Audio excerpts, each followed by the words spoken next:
नमस्कार। नजरिया बाई पुष्कर सिन्हा में आप सभी का स्वागत है। आज हम बात करेंगे भाषा विवाद को लेकर। अभी लेटेस्ट जो भाषा विवाद है वो पंजाब में चल रहा है।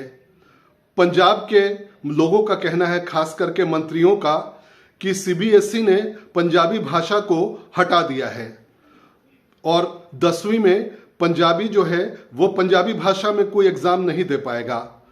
तो इसके पीछे की क्या सच्चाई है हम आपको ये बताएंगे, और उसके साथ कहां कहां पहले भाषा विवाद हो चुका है ये भी मैं बताऊंगा, और ये क्यों हो रहा है ये सब कुछ मैं बताऊंगा। तो सबसे पहले भाषा विवाद, हाँ एक और है, डिलिमिटेशन भी 2026 में भारत में होने वाला है। और भारत में जो राज्य बने हैं वो सारे राज्य भाषा के ही आधार पर बने हैं। तमिलनाडु तमिल, आंध्र प्रदेश तेलुगु, केरल मलयालम, महाराष्ट्र मराठी, कर्नाटक कन्नड़, हरियाणा हरियाणवी, और उसके बाद जो काऊ बेल्ट हिंदी बेल्ट कहा जाता है, दिल्ली, बिहार, यूपी, एमपी, राजस्थान, जहां हिंदी भाषा बोली जाती है, ये अलग हैं। ये बड़े बड़े थे तो इनको छोटे छोटे टुकड़ों में बना दिया गया। और एक जमाने में हरियाणा और दिल्ली तक पंजाबी बोली जाती थी, मगर जब इंदिरा गांधी के टाइम में बहुत या और पहले लोगों ने देखा कि अगर पंजाब जिस तरह से अलगाववाद वाला मूवमेंट चल रहा है, बीच में एक हिंदू प्रदेश बनाना जरूरी है, तो बीच में एक हरियाणा बनाया गया। और 1984 के दंगों के बाद भी दिल्ली में जो पंजाबी डोमिनेट करते थे वो ज्यादातर बाहर चले गए, पंजाब वापस चले गए। तो दिल्ली में भी उसके बाद से जो पंजाबी 40% करीब होते थे, अब बिहारी 40% हो गए हैं, और ईस्टर्न यूपी वाले जिनको भैया जी बाहर बोला जाता है। तो अब हम लौटते हैं पंजाब में जो भाषा विवाद लेटेस्ट है।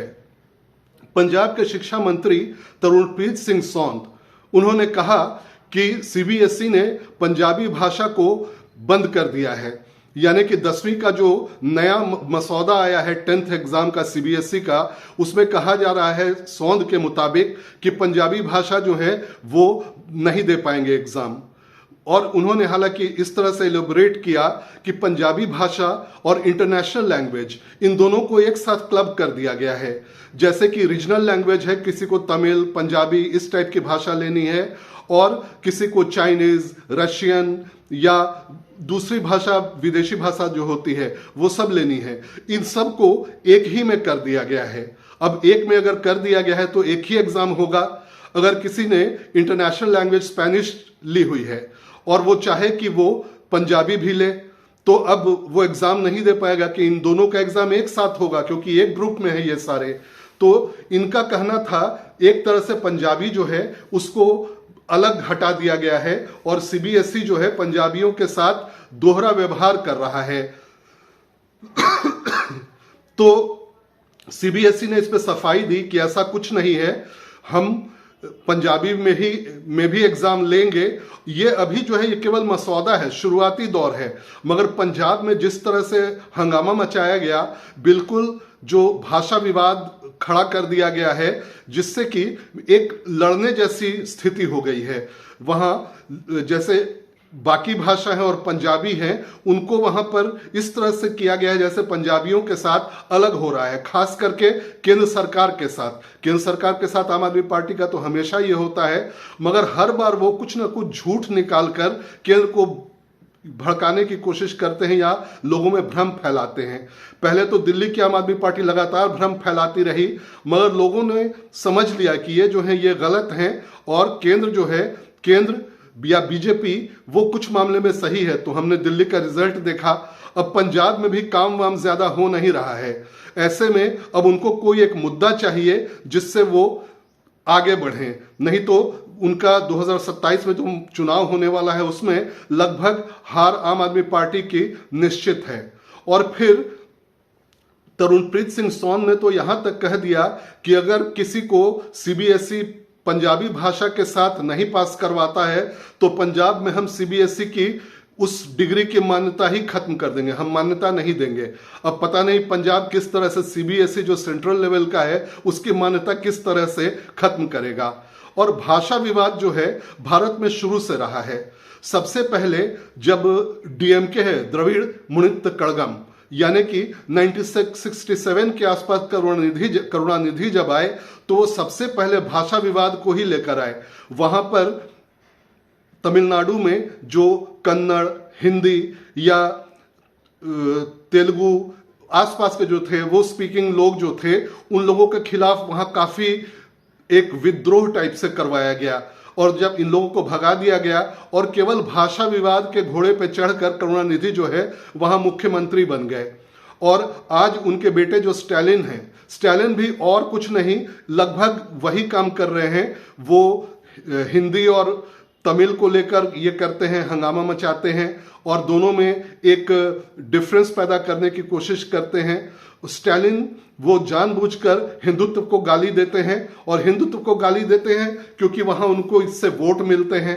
तो भाषा जो है, भाषा पर लोगों ने देखा कि भाषा के हिसाब से अगर कोई करे कुछ तो उसको वोट मिल जाते हैं। तो सब लोग आजकल भाषा पे भी आ रहे हैं।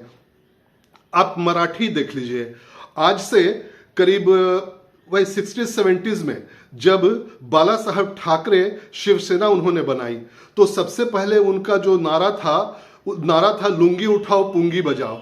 यानी कि जो भी साउथ इंडियन हैं, हिंदी बेल्ट से आने वाले लोग हैं, उन लोगों को मार मार कर भगा दो महाराष्ट्र से।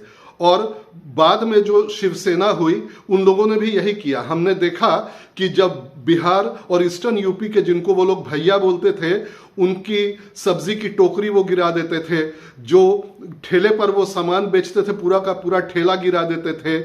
या एग्जाम देने बिहार यूपी के लड़के जब महाराष्ट्र जाते थे तो रेलवे स्टेशन से ही उनकी पिटाई शिवसेना वाले शुरू कर देते थे, इसी मुद्दे पर कि हमारी भाषा मराठी है, तुम बाहर वाले हिंदी और ये वाले हमारे पास कैसे आ गए। और ये भाषा विवाद जो है केवल मराठा और तमिलनाडु नहीं, अभी कई जगह कर्नाटक में भी चल रहा है। और इसके पीछे एक बहुत बड़ा एक और कारण है, जैसा मैंने पहले भी बताया कि भारत में जो डिवीजन हुआ है स्टेट्स का, वो भाषा के ही आधार पर हुआ है, भाषाई आधार पर। जैसे मैंने कहा तमिलनाडु में, आंध्र प्रदेश में तेलुगु, इसी तरह से। तो ये डिलिमिटेशन 2026 में भारत में होने वाला है। 2026 में लोकसभा, अभी हमने देखा है कि संसद जो है, संसद में नया ये भवन बना है और नए भवन में पहले तो 540, 42, 45 सीट थी, अब वहां 800-900 सीट है। यानी कि डिलिमिटेशन के बाद सीट्स जो है बढ़नी है।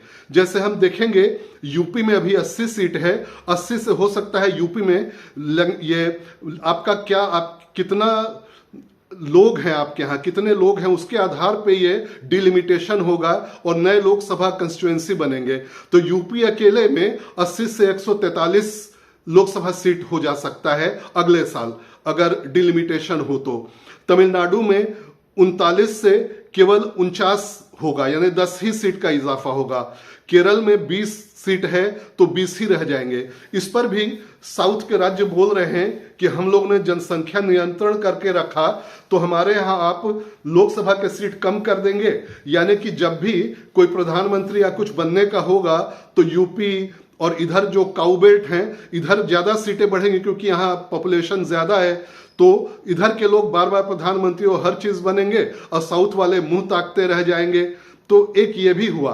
अब अगले 5 मार्च को प्रधानमंत्री ने एक डिलिमिटेशन को लेकर एक बैठक बुलाई है दिल्ली में, क्योंकि ये लोग जो साउथ वाले हैं वो जानबूझकर एक नॉर्थ साउथ का एक डिवाइड पैदा कर रहे हैं। और पंजाब और ये सब जो हैं वो तो उसमें आग में घी का काम कर ही रहे हैं। जहां जहां भी मोदी के विरोध वाली सरकार है, जहां जहां भी ओपोजिशन की सरकार है, वो सब लोग मोदी विरोध में भाषा को भी एक मुद्दा बना रहे हैं। और डिलिमिटेशन होगा तो वो भी फिर, चूंकि भारत में भाषा के ही आधार पर होना है और अब तो 1 साल बचा है केवल, अगले ही साल 2026 में डिलिमिटेशन होना है।